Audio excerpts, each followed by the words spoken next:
Obviously, a lot has been going on with the legislature this time of year, and that hasn't always been the case, but it is the case right now. Yesterday, the Texas GOP discussed the Republican caucus speaker selection commitment form. And joining us to talk about this has been going on since Speaker Joe Straus, really this all amped up afterwards, but it was beginning even before then when Speaker Joe Straus announced he was not going to be seeking re-election.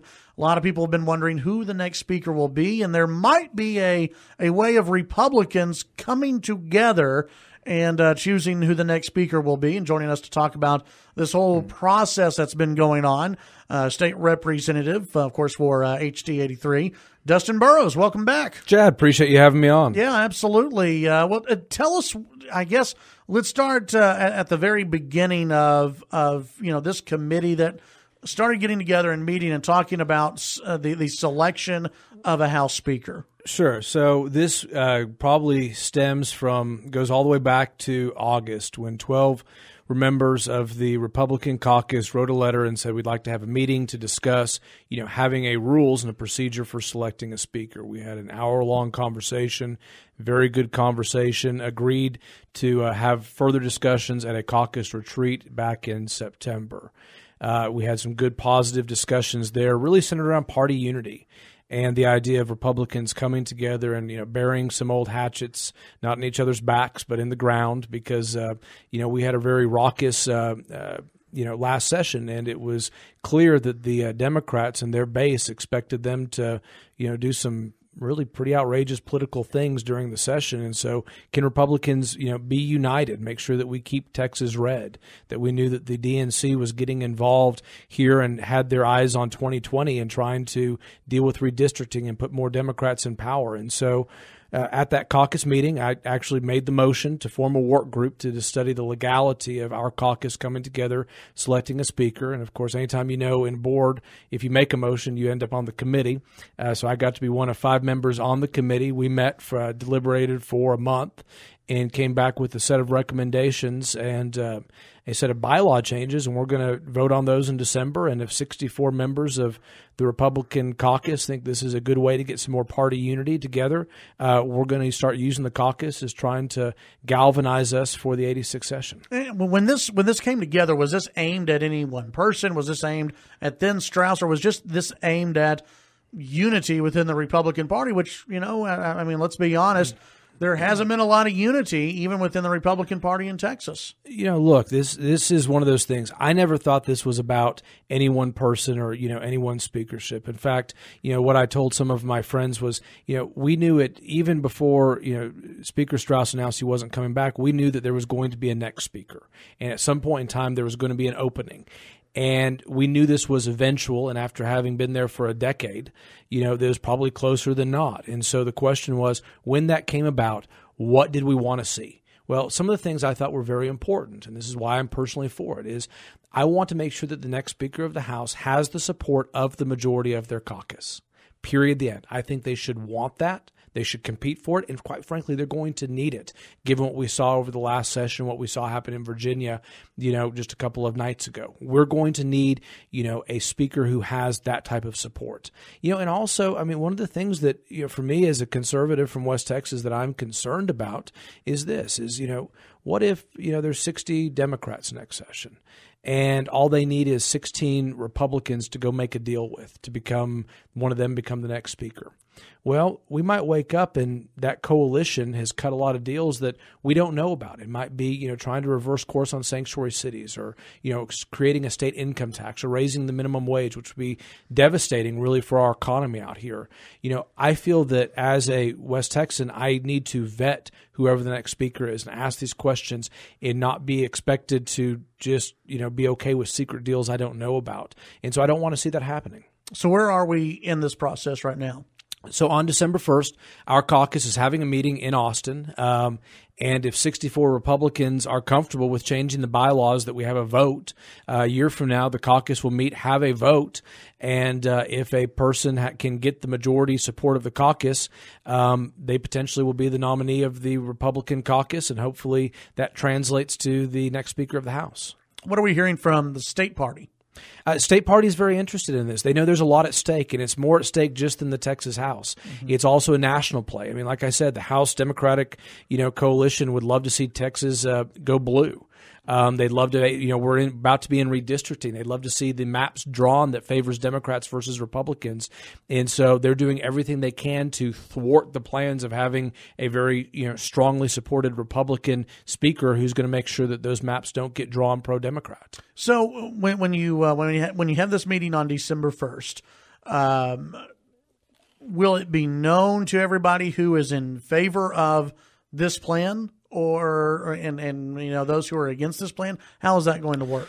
I don't know. Many of us have spoken out and basically said we support this, that this is the best plan that I've heard of to bring Republicans together. I really haven't heard a single Republican be against it. I assume maybe there's a couple Republicans who are against it, and I'd love for them to get into the conversation and tell us why they're against us having, this being done, and give us give the public a chance to, hear that. And if they've got a better plan of trying to get 60 Republicans galvanized so that we have a strong, conservative speaker next session, I'd love to hear what the alternative plan is. So far, it's kind of been crickets. And so, kind of waiting to see. So what would happen? Let's say there's a vote in favor of this plan moving forward. What happens at that point? At that point, that will actually be now part of the bylaws, and part of the Republican caucus's mission will be to try to unify us and keep, the majority of us on the same page, in marching into the 86th session. What that means is sometime a year from that December meeting, next December 2018, we will reconvene as a caucus. We will vote maybe multiple rounds until we come together and the majority of the Republicans, support one speaker, and hopefully more than a majority. I mean, ideally, the next Speaker of the House will have, not just a simple majority, but a vast 2/3 majority of Republicans supporting them, because that's going to make them a stronger, better, more effective leader going into the 86th session. So if we take a look at, there are different factions within the Republican Party down in Austin and everywhere throughout the U.S. Yeah. But taking a look at Texas and taking a look at, in particular, the state legislature, you've got the Freedom Caucus, you've got more moderate members, you've got people on really on both sides of the spectrum that are within the Republican Party. How do you get to find a person who is acceptable for all, or at least most? Do you think you'll find someone who's acceptable to 99% of the people? Well, we had factions, under the last speakership. I think most people are aware of it. And the question is, what are the factions going to look like under the next speaker? I mean, can, the majority of us come together and unite and say, this is our guy. He's got a clear path. It's, going to be different than the Senate's, maybe complementary, maybe not. But there's going to be a clear, way for them to lead our delegation and our House through the 86th session. Let me give you a heads up. I don't believe there's a way in the world for a Freedom Caucus member to be the next Speaker of the House. Yeah. So, for the people who are concerned about that, even if the caucus votes, I'm pretty comfortable in telling you Stickland's not going to be Speaker of the House. We're not going to have a Speaker, Jonathan Stickland. Sorry, Jonathan, but I've told him that privately, so I don't mind telling him that publicly, that, there's just not the majority of, the House delegation that's going to vote for that. So, this is the opportunity for us to come together. And like I said, if there's people who are against this that are Republicans, I have not heard any of them say publicly they're against it or give us a reason why. And if they are, I'd love to have that conversation. And if they, and if a Republican doesn't want to have the majority support of their own caucus, I, really kind of question why they want to be Speaker. The one thing about this is that it's non-binding, correct? Yeah. So if let's say that group of 15, 16, whatever, if there is a group that does want to separate and go with the Democrats to elect someone who is more moderate, that doesn't have the support of the full Republican caucus, they can still do that, right? Well, I'll tell you one thing that I intend to do is everybody who says they want to run for Speaker, I have a question for them. I want to know if they can't get the majority support of the caucus, are they going to drop out? Or are they going to take it to the floor and try to divide us? And to be real honest with you, Chad, I don't think anybody who's willing to take it to the floor and divide our caucus and doesn't care to have the support of the majority of the caucus, I'm just not so sure that I want them as the next Speaker of the House. And I'm going to ask them that question, and hopefully they'll answer that publicly as well. Do you think there are people who would do that? we're going to find out. It's a long campaign season. There's a lot of people that are going to get out there and talk about that. But, hopefully that's one of the questions that other members are interested in. I know I personally am. One of the names that's been thrown out there is For Price. Any thoughts on as far as him running? Has there been any reach out to you or anyone else that you know of? Chad, at this point in time, it's a very, very long ways off. I think that there's probably people who are thinking of filing that maybe aren't even being talked about in the newspapers or anything like that yet. And so, I'm not going to comment on any of my colleagues' names positively or negatively. They may not want me to. So I'm going to leave that at that and kind of see what it is. And I'm certainly going to be interested to see what anybody who's interested in Speaker, what are they going to do to get the majority of Republicans involved? What is their vision? How are they going to deal with the Senate? How are they going to deal with the regional needs of West Texas? Texas Tech, agriculture, water, these are very important issues. And how are they going to allow me to represent my district? There's a lot of vetting that I think, the citizens of West Texas, want us in the legislature to, go on.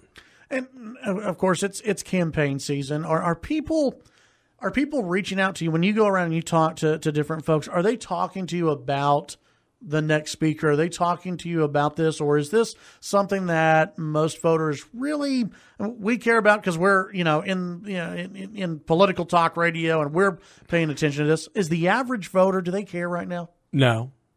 Yeah. The average voter wants to know about, the basic things is what are we going to do in Texas? What are we going to do for public education? What are we going to do for property taxes? What are we going to do about the biggest expense of most of their homes, which is the cost of health care and health insurance? What are those types of issues? And so, for the most part, those are the issues that I have addressed, the last 4 years. I'm going to continue to address. There are people that are, watching very closely this speaker's thing. A lot of the Democrats are very upset about the idea, or the very, far liberal-leaning people very upset about the idea of the Republican caucus getting on the same page. It's frightening to them. Even though they've sort of said they're on the same page. Which is amazing, right? They want the Democrats to block vote and encouraging them to do it, but the idea of, 76 of us actually working together, that's bad. How dare the majority try to do this? Good for Democrats to block vote and to have secret deals. Bad for Republicans to try to get on the same page. So, I always love the irony of that. But, for the most part, it's really an important issue. It affects a lot of the things that we're talking about. Second Amendment rights. There's a lot of really core important things to Texans. But, it's a little in the weeds for most, but I'm going to continue to talk about it. I think most of your listeners, are educated enough. Otherwise, they wouldn't be tuning into your show to care about this. And I think it's a very important issue. And I don't mind speaking out about it because it is that important and I do care that much about it. Can I hang around one more segment? Absolutely. Thanks, all right. Chad. When we come back, we'll have more with State Representative Dustin Burrows, HD 83. We'll be right back. All right, Chad Hasty Show, News Talk, 95.1 FM, 790 AM KFYO. State Representative for HD 83, Dustin Burrows in studio. And along with the Texas GOP news yesterday, they're I guess, circulating these cards. Mm-hmm. Is it like a pledge card, basically, to say that you're going to vote, you're going to commit to supporting whoever gets the majority of Republican caucus votes? You like that they're doing that? Yeah, look, we need to get together and unify as a caucus. There's a lot at stake here, and again, we need to have party unity, and hopefully this is the path. And if somebody thinks there's a better way to get party unity, waiting to hear it. There has been a lot of silence from anybody that doesn't support this. If there's Republicans who are not in favor of this, they sure haven't spoken up and said anything. Yeah. Of course, you had the Texas Tribune event last week, yes. Which I was in attendance. Thought it went well. It's always good to see lawmakers in this area up on stage. How do you think it went? I think it went well. You saw that Senator Perry, Representative Frullo, and I have a lot of the same ideas. We continue to work well together in Austin, and we got to highlight some of our ideas and have a pretty good exchange, and hopefully it was interesting for the audience. How important is that for the three of you, and to continue to build that experience and to get that seniority there, down in the legislature between all three of you? How important is that for this area? Experience matters a whole lot down there. Actually having the ability to be in a position to influence policy does make a difference. If you're always on the outside, you can't get some things done. And it's important that, we're focused on working with each other for what's important out here and not against each other. I've seen other areas where the delegation cuts each other up back home. Yeah. And, they're more focused on trying to get one of their buddies in rather than, just figuring out working with who the voters put in there. And one thing that we try not to do here in West Texas is do that. What are some of the things? I know campaign season really won't kick off until probably early January, and that's if you have an opponent. It won't kick off really until early January or so. But what are some of the things you're doing between now and then, and really what maybe other lawmakers do between now and the next legislative session? Well, I've got a Democrat opponent, as does Frullo and Arrington and everybody else. So we're I'm certainly paying attention to that and not taking anything for granted. But here in about 2 weeks, I'm going to go hunting with my wife. We're going to go. That's going to make Pete upset. Yeah, it's going to make Pete upset. We're going to go kill some pigs. That's what we do. Usually every Thanksgiving. I had to miss it last year for work, but looking forward to that. And then trying to travel the district and figure out what is going to be the legislative agenda. If the voters would like me to go back and represent them, what is the legislative agenda for public education? I came down there with a very strong pro-rural school agenda last time, and we had some great success in that. So I want to talk about education, talk about property taxes, what actually needs to be done. There were some great ideas that didn't get across the finish line out of last session, and I'd like to see if we can't get those across this time, or maybe even something more or something better. Take a look at healthcare. I mean, one of the things I continue to talk about, and I'm starting to grab some support on it, is what are we really going to do about bringing down the cost of healthcare, using markets and competition rather than the heavy hand of government? How do we get government out of some of the middle of this? And there's things that we can do at the state level to get the consumer back involved. So, again, it's talking to people, figuring out what is the agenda for next session, what do we need to do for higher education, agriculture, coming up with that, and then submitting it to the voters and saying, look, if I go back down in the 86 and you'd like me to represent you, here's what I intend to do. And some of the stuff is going to be repeats from what I filed last session, and some of it will be new. Is there going to be any sort of, when you're talking to those speaker candidates, is there any sort of litmus test as far as, the bathroom bill? Hey, are you going to support a bathroom bill, or something to the effect of, even if you don't support it, are you going to see that it makes it to the floor for people to vote on? Well, I mean, that's going to be a real question, right? How do you handle something like that? It's going to talk about, how do they actually see the will of the body? What is their role as speaker? Is it to basically facilitate and encourage members to work on what they're most passionate about? Or, are they going to have a louder voice? Do they see their job is to basically work against Greg Abbott? And, it's going to reveal a lot about, who they are and what their, philosophical, bent is. I'm an unapologetic supporter of the House's version of the bathroom bill. And it really has a lot to do with bathrooms. I kind of don't like the nomenclature calling it the bathroom bill, but, preempting local, ordinances and municipalities from creating new protected classes. I thought it was actually, and I know some in the business community, or at least the Texas Association of Business, would disagree. I thought it was very pro-business because it told business owners, you get to do what you want with your business. That's pretty pro-business, right? It was one of the most insane political things I've ever seen. If I talk to small businesses here, and mind you, I represent a lot of them, they're really concerned about new protected classes being created at the state or federal level where they're going to get sued and sued unmercifully if they just want to make choices in the way they conduct their businesses. And being pro-business is keeping the federal government and the state government and local government from creating new causes of action where they're going to spend a lot of money. Yep, absolutely. Representative Dustin Burrows, HD83, thanks. Thank you.